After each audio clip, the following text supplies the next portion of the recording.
or heard of him.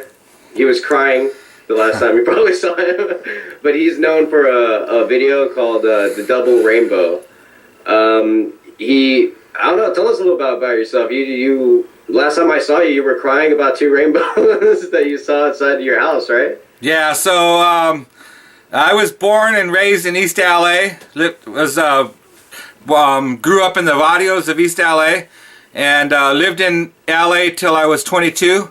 And when I was 22, I came to live and work in Yosemite, and yeah, and I married into the Yosemite Indian tribe, and decided I wanted to live forever or the rest of my life in Yosemite, and bought land, raw land in 1988 when I was 25 years old, and I turned it into a farm.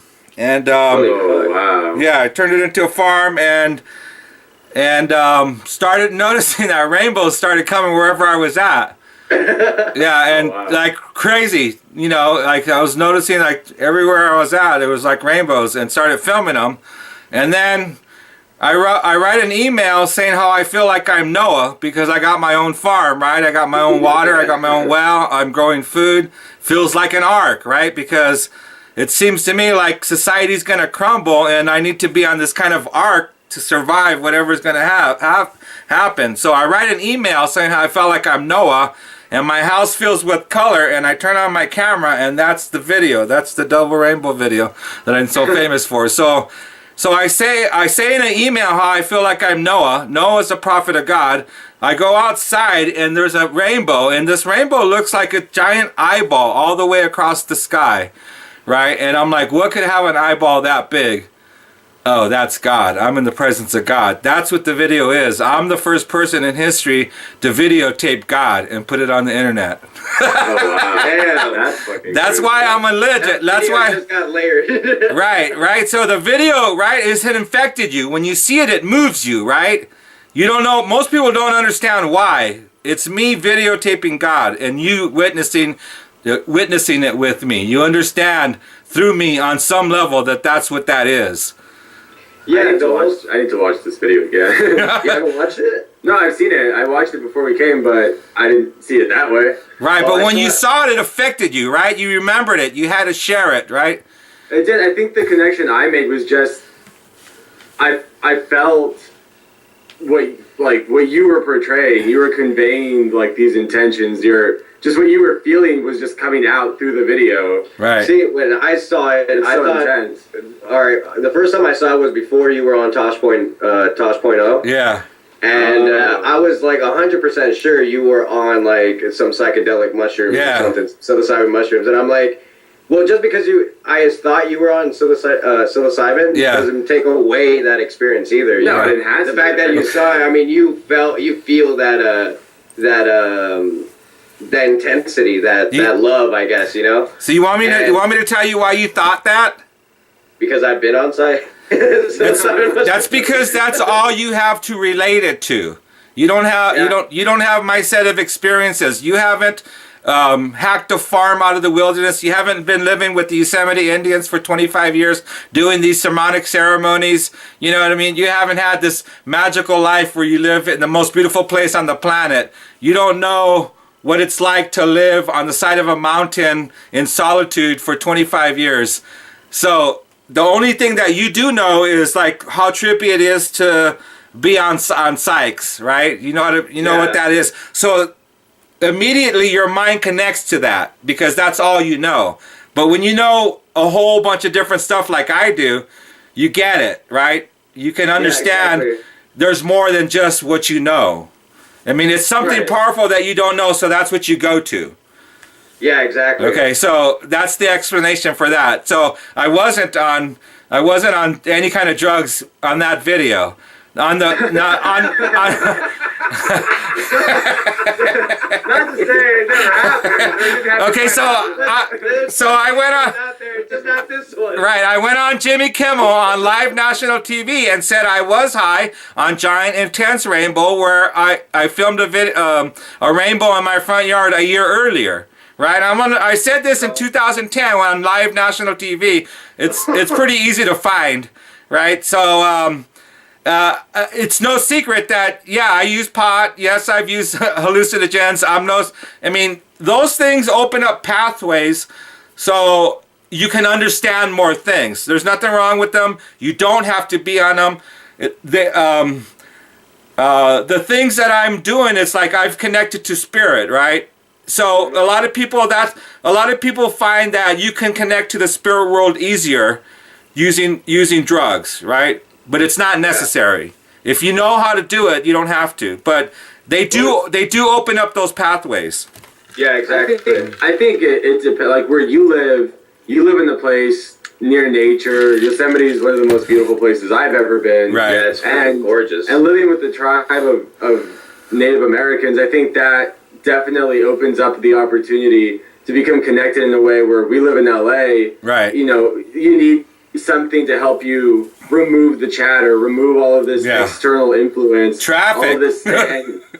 Yeah, traffic. Too many fucking people here, man. Too many people. Everybody's bumping into each other, cussing at each other, and we're all in our cars. Yeah, right. We look at each other from far away. It's just the atmosphere. Everyone has this really negative mentality towards each other. And I think it's not just because of the city, because I love going to San Francisco, and over there, that doesn't exist. I mean, there's traffic, but nobody's upset. Nobody's mad. Nobody's bickering. You can go to the worst neighborhood and be fine, go to the best neighborhood and be fine. Nobody cares. It's just about living in that community. Yeah. Right here, it's just, you don't want to know your neighbors. I know. I don't know my neighbors. And you know what? That's sad.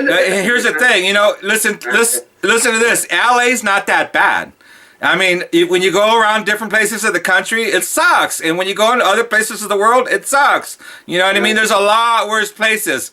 And here, it's really nice. I mean, I've been a lot of places, you know. It's like today I was out in our town, and we're having the Butterfly Festival right now. And Mariposa means butterfly, right? Yeah. So, and there's people dressed as butterflies. We had a parade yesterday, and there's like all kinds of art going on. There's music, and it's just like a really magical place that everyone loves. Yeah, it's like so magical, this whole area.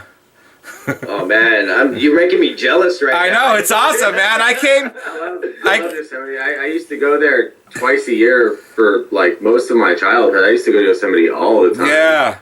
Beautiful place. I came when I was 12 years old. My parents brought me, and I remember when I was working for the fire department, and I would get 6 days off in a row, like every 3 weeks or so. And I thought, oh, what should I do with one of my 6 days? I'm like, oh, I'll go to Yosemite.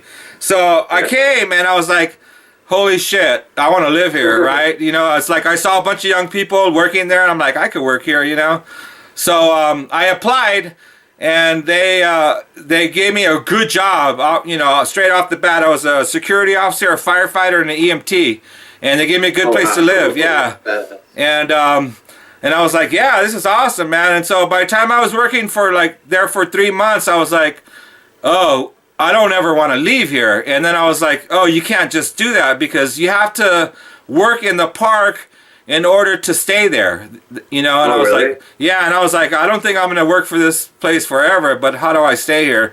So I kind of just put that into the universe, and then I met this this woman who was a Yosemite Indian, and she's like, oh, my family's all from here, we have ceremony and stuff. And I was like, oh, that's it, right there, I want to marry into this tribe. And I got with her, and we have 2 children, and they're really amazing, and you know, and just like, okay, so now that we're married, I'm like, I want to buy land. And as soon, it's like this whole thing, all these things were just like, it was supposed to happen. It was just so easy, you know. Like I was 25 years old, and these deals just fell open for me so that I could just do these things. Like I bought this land for $31,000. It's 8 acres, and serious? Yeah, I only had to put $7,000 down. And $317 a month for 10 years, and then I paid it off, right? And I got a free well and septic system. And today's dollar is worth about like $30,000. So I mean, all these things just, and you know, and it's like no one gave me the money, but the universe just made it so easy that I could just do it, you know. Dude, that's awesome. Mm-hmm. Look at it, and he drinks his jug of tea. 2-liter glass jar. So what was it like? So you just knew automatically you wanted to be here, right? You wanted to be there. Yeah, you know, it's like the moment I got to Yosemite, it's like, I want to be here. I don't want to leave here. And as soon as I got a job there, it was like, I don't ever want to leave. I want to be connected to this place. And I remember before I bought the land, I used to have this recurring nightmare that I had to move back to LA. And I remember it's like I would be sad there, and when I would wake up, I was literally be crying. You know, this was like it was like my definition of failure, you know, and it scared the hell out of me. And then when I bought this land, that dream went away. Oh shit! We live in his nightmare. I know. We Yeah. live in your nightmare, dude. Yeah. Oh, you should. Oh, check this out, dude. The very next video I made after the double rainbow video, I talk about what would happen if an earthquake hit during Santa Ana winds. Because I was a firefighter for LA County Fire Department, right? If an earthquake hits during Santa Ana winds, if a 7.0 earthquake hits during Santa Ana winds, the water mains will break. There won't be no water to fight fire. And earthquakes start fires all the time. And there's no fighting fires in Santa Ana winds. It's just getting out of the way. It's not. So if there's Santa Ana winds and the earth starts to shake, put your head between your legs and kiss your ass goodbye, because that's it. Oh, wow. Yeah. Dude, you just made me feel worse than before. Yeah, LA's going away if that happens. Yeah. Yeah. Yeah, dude, Scotland always talks about how like LA is just it's like one of the areas that are just gonna go to shit. It's gonna fall Yeah. apart eventually. Yeah. Dude, if you fly over LA, it looks like a virus has infected the land. You know what I mean? Yeah. Humanity is a virus, and we've gotten too rich, and we've gotten too spoiled. And remember when the Gulf the oil was spilling into the Gulf? That was the mother bleeding because of the greed of the children, man. And now we're consuming the earth with the tar sands in Canada. You know what I mean? Yeah. We're literally eating the earth so that we could be greedy, so that we could have cars and fly all over the world and drive SUVs. You know, I mean, It's crazy, dude. We totally are fucking up our own. Yeah. We're making our own demise. right. You know, And it's not the earth we're hurting, because the earth will be fine. The earth will still be here. It's Yeah, us. sure. We're poisoning ourselves. Yeah. And so that's why I have my own farm. That's why I have my own water. I'm making my own, or getting ready to make my own energy, because the smart viruses, they shed and they get away from the main thing, right? And I'm gonna You're a good continue to virus. laugh. I have 25 fruit trees. I have vegetable gardens. You know, I have chickens for eggs. I grow a lot of my own food. Oh my god, I want to go to your farm. Yeah, a lot of people do. I just wanted to like just go over there and just start picking up shit and walk out. So I have 100-mile views with complete privacy that hundreds of millions of people have seen. Wow. I'm so fucking jealous of this guy. So and I can cry over a rainbow, and I can get into a locked cage for a real fight, for an MMA fight. My fight's got 400,000 views on YouTube. Really? Yeah, I fought this guy who's 6'8", 425 pounds in the casino in Porterville. What? I know, yeah, tell that story. I know. Yeah, I trained. Okay, so I was a truck driver from 94 to 2004. And in 2004, I had to stop driving truck because I was going to die from obesity. I was almost 500 pounds. I was 465 pounds. And I was like, this is going to kill me. So I got to stop driving truck, right? So when I was driving, then I was like, okay, I'm going to die. And so if I'm going to die, I'm going to die fighting. So then I thought, oh, if I'm going to fight for real.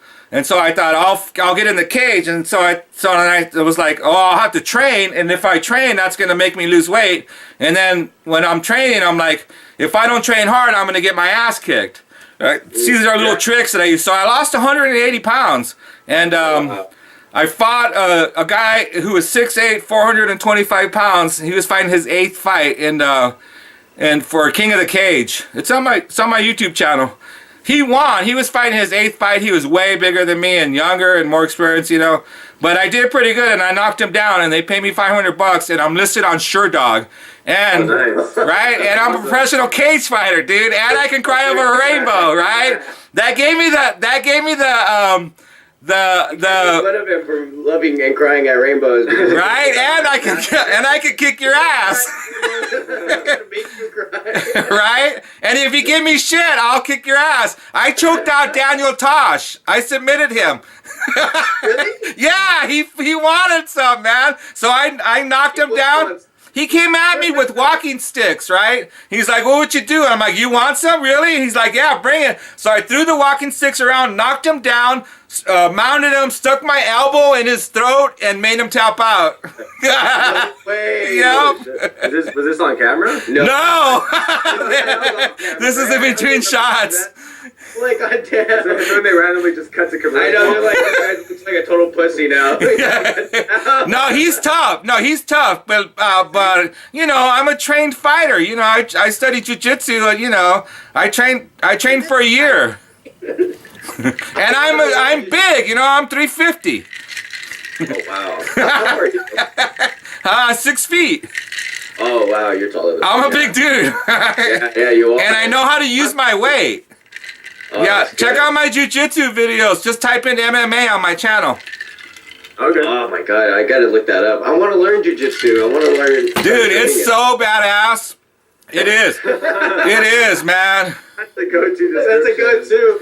Dude, it makes your mind, it makes you tough in your mind. And that translates to your body and how you walk and how you think and how you are in life. But you got to do it a lot. You got to go 3 days a week, and you got to just keep going. So then you start doing it 4 days a week because you compete on Saturday. Yeah. Dude, that's badass. It is, man. It makes you tough, and it makes you feel good. It makes you feel confident. It's awesome. So I'm assuming, like, after, compared to when you were, like, Wait, hold on, let me see. Oh, yeah, go ahead. What's that? All right. Hold up. Hey. I'm doing a podcast. Yeah, what are you guys doing? Are you gonna be around later? I got some weed. You want to smoke some weed? Yeah? Cool. I'll try and stop by.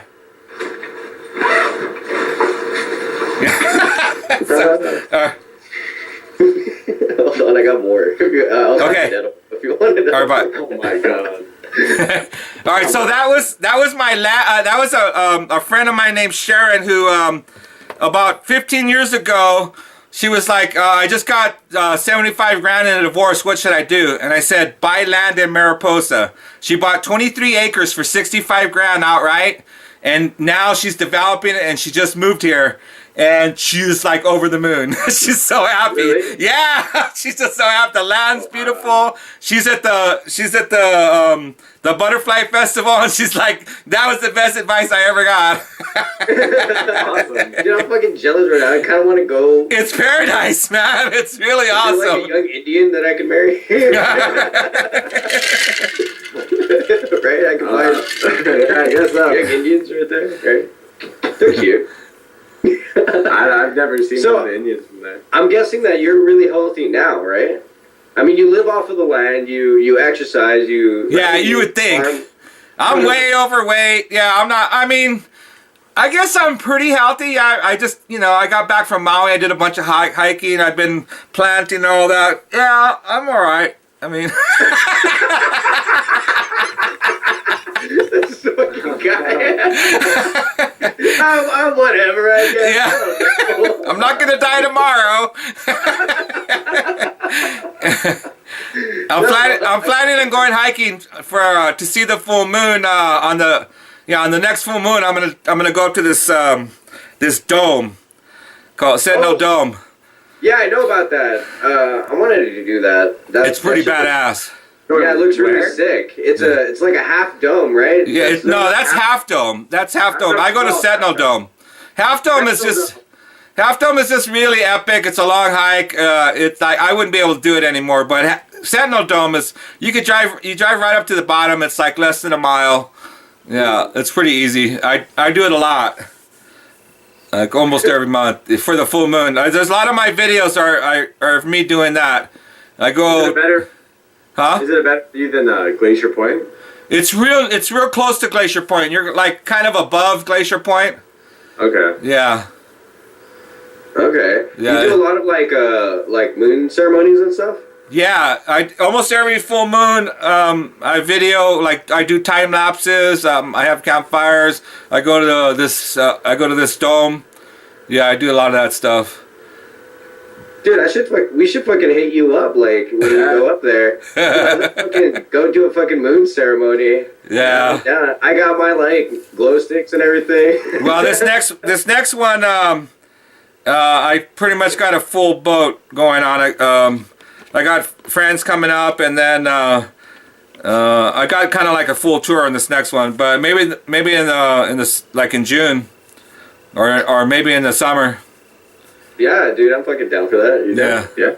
They have like shooting stars and stuff during the summer too, right? There's a lot of meteors. In August, yeah. Yeah, there's a lot of stuff going on too, because I got this guy who's he's pitching me to a bunch of reality TV shows, Javo Network, and all this other stuff. So I don't know. This stuff has happened before and it didn't hit. So I'm like not putting a bunch of stock into it. But if it happens, I wouldn't say no. So Right. we'll see. But I'm in a lot of TV. Swedish TV just came up and filmed me, and then it aired just about a week ago, and like a bunch of people from Sweden were like, we saw you on Swedish TV and commenting on my videos and stuff like that. I got a bunch of subscriptions from Sweden. And That's cool. yeah, and then I was on HLN News on this thing called Up to the Minute, and that got me some national exposure. And then Japanese TV just wants to use one of my videos of this waterfall that looks like it's on fire. And I mean, it's just on and on. It's endless, dude. Yeah, I've been on so much TV. There's so many TV shows have referenced the video or the meme. I mean, the list is. It was This in a is- movie recently, right? Yeah, We're the Millers. Yeah, Jennifer Aniston. It was? Yeah, Jennifer Aniston starts her movie with my voice, and then it goes to my front yard, and she puts her name on my mountain. Yeah. Yeah, I did a commercial with her in 2010, a Smart Water commercial. She Really? she fangirled me, dude. She walks up to me, she goes, "I'm a huge fan. Can I take your picture?" That's awesome. Yep. Damn, dude, you got it. I know, right? I got to hug her. Yeah. Yeah. At the end, when I went to leave. Yeah, she was really sweet and really nice, like just like a nice woman, and but she's a superstar.